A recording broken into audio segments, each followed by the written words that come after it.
Dear student, welcome back to my channel. मैं doctor Aradhana Tripathi. आज मैं फूड एंड न्यूट्रिशन का प्रैक्टिस सेट 6 लेके आई हूँ। ठीक है, तो शुरू करते हैं आज की क्लास। और अगर आप मेरे चैनल पर पहली बार आए हैं तो please subscribe and press the bell icon. ठीक है, अच्छा लगे, उपयोगी लगे तो लाइक शेयर भी कीजिएगा। ठीक है, तो शुरू करते हैं। हमारे शरीर में लगभग जल का कितना प्रतिशत होता है? 80, 50, 60, 75%। राइट आंसर क्या हो जाएगा? हमारे शरीर में लगभग 60% जल का होता है। ठीक है, जल से रिलेटेड मैंने एक पूरा वीडियो डाला हुआ है, आप लोग देख लीजिए। उसमें बहुत सारे क्वेश्चन हैं, तो आप लोग के लिए उपयोगी रहेगा। ठीक है, देख लीजिए आप लोग। सेकंड क्वेश्चन देखिए, विटामिन एच किस विटामिन को कहते हैं? Thiamine, riboflavin, biotin, choline. Right answer क्या है? बायोटीन को विटामिन एच कहते हैं। ठीक है, ये बी कम्प्लेक्स के अंतर्गत जितने विटामिन होते हैं उसमें एक बायोटीन भी होता है। ठीक है, नेक्स्ट क्वेश्चन देखिए, विटामिन एच किस भोज्य पदार्थ में पाया जाता है? दालें, अंडा, मूंगफली, उपरोक्त सभी। राइट आंसर क्या है? उपरोक्त सभी। इसके अतिरिक्त नट्स, खमीर, यकृत, मांस, सोयाबीन आदि इसके प्रमुख स्रोत हैं। फॉलिक शब्द की उत्पत्ति लैटिन भाषा के किस शब्द से हुई है? इसमें देखिए, फॉलियम, फेलियम, फॉलिकल, उपरोक्त में से कोई नहीं। राइट आंसर क्या है? फॉलियम के द्वारा फॉलिक शब्द की उत्पत्ति हुई है। फॉलियम मतलब फॉलिक एसिड होता है ना, विटामिन बी के अंतर्गत ही फॉलिक एसिड भी आता है, तो यही है। फॉलिक शब्द की उत्पत्ति किससे हुई है? फॉलियम से हुई है। फॉलियम का क्या अर्थ है? पत्ता, जड़, कंद, फल। राइट आंसर क्या है? पत्ता। फॉलियम का अर्थ होता है पत्ता। फॉलिक एसिड सबसे अधिक किस में पाया जाता है? मूली, पालक, आलू, चुकंदर। राइट आंसर क्या है? पालक में सबसे अधिक मात्रा में फॉलिक एसिड पाया जाता है। इसके अतिरिक्त खमीर, गेहूं, चावल की ऊपरी परत, दालें, हरे पत्तेदार सब्जियों में फॉलिक एसिड बहुत अधिक मात्रा में पाया जाता है। फॉलिक एसिड को किस नाम से जानते हैं? देखिए, vitamin M, BC, streptococcus lactis, उपरोक्त सभी। राइट आंसर क्या है? उपरोक्त सभी। फॉलिक एसिड को विटामिन एम भी कहते हैं, BC भी कहते हैं और स्ट्रेप्टोकोकस लैक्टिस भी कहते हैं। ठीक है, राइट आंसर हो जाएगा उपरोक्त सभी। फॉलिक एसिड के क्या कार्य होते हैं बच्चों? मैं बता देती हूँ आप लोगों को। फॉलिक एसिड क्या है? लाल रक्त कणिकाओं और श्वेत रक्त कणिकाओं के निर्माण करने में महत्वपूर्ण योगदान निभाता है। कौन? फॉलिक एसिड लाल रक्त कणिकाओं और श्वेत रक्त कणिकाओं के निर्माण में महत्वपूर्ण योगदान देता है।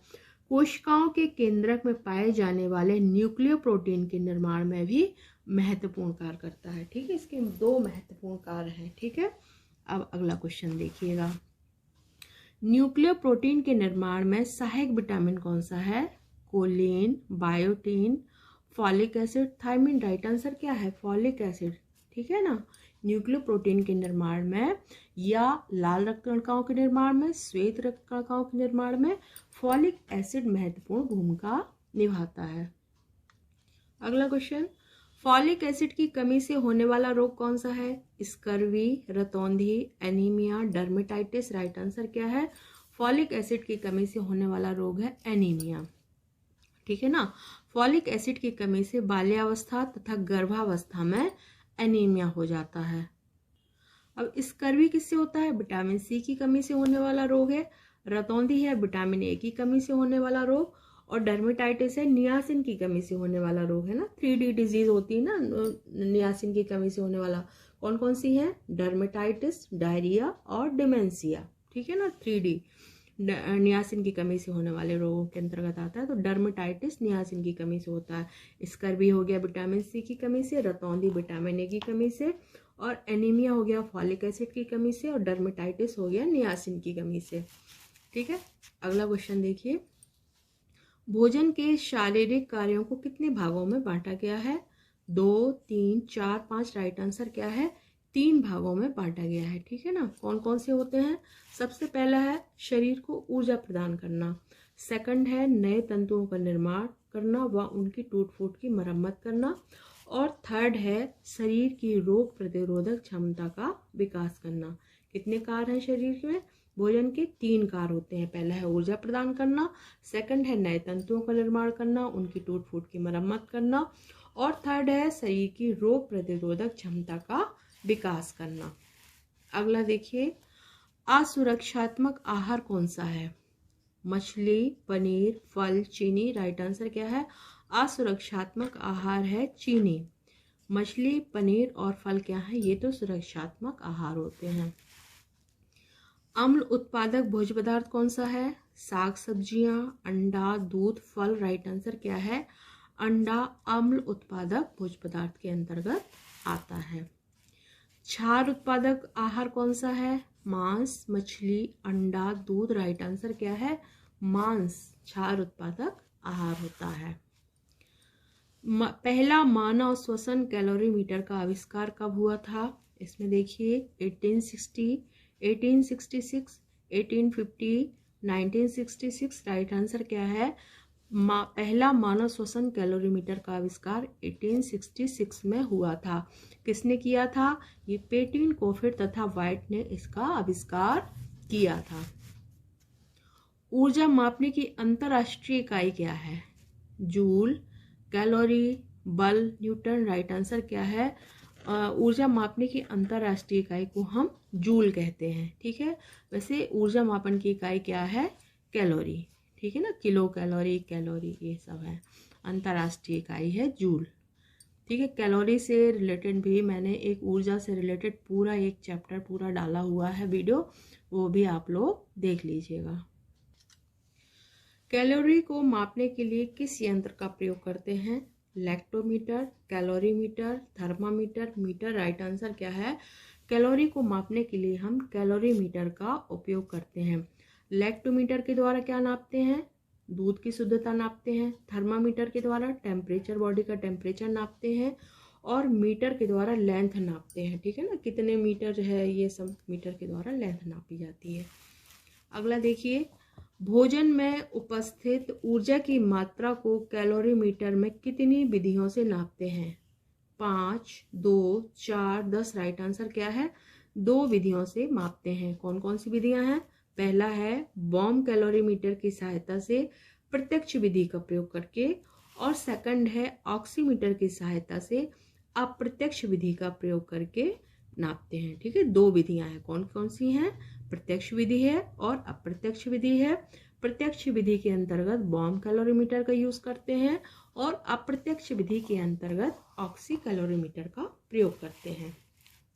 अगला देखिए, दहन की ऊष्मा एक साधन से नापी जाती है, इसको क्या कहते हैं? ठीक है, इसमें देखिए आप लोग, पहला है lactometer, bomb calorimeter, stethoscope, spirometer. Right answer क्या हो जाएगा?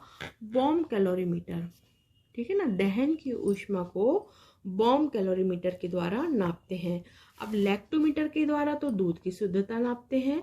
स्टेथोस्कोप के द्वारा रक्त संचार का परीक्षण किया जाता है ना, आला बोलते हैं ना जिसको। स्टेथोस्कोप के द्वारा हम क्या करते हैं? रक्त संचार की दशा का परीक्षण करने वाला यंत्र होता है, जो डॉक्टर लोग चेक करते हैं ना, तो स्टेथोस्कोप के द्वारा, तो वो कहलाता है। स्पायरोमीटर क्या है? स्पायरोमीटर फेफड़ों की एक्सरसाइज करने वाला एक यंत्र होता है, जिसमें 3 बॉल्स रहती हैं और हवा फूंकते हैं तो बॉल्स ऊपर जाती हैं, तो इससे पता चलता है कि आपके लंग्स की कैपेसिटी क्या है।